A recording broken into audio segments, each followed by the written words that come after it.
بسم الله الرحمن الرحيم waxaa maanta sharaf weyn noo ah iyadoo maalin jimcaha tahay inaan ku soo dhaweyno garoonka Generaal Maxamed Abshir ee magaalada Garowe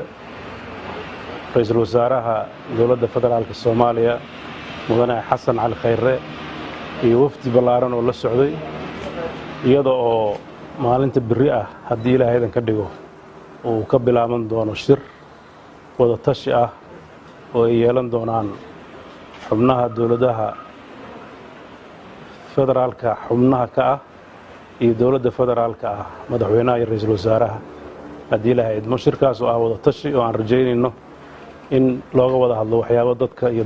dalka Soomaaliya dan u ah intaas ayaa maanta hadalkeenu ku kooban yahay soo dhaweyn iyo bogaadin ra'iisul wasaaraha iyo wafdigiisa waxaan rajaynaynaa muddada halka la joogo in wada hadal iyo shir wanaagsan oo ummadda maslaxadeeda iyo danteeda ku jirta aan halkaas madaxdu ay uga wada qayb galaan mahadsantiin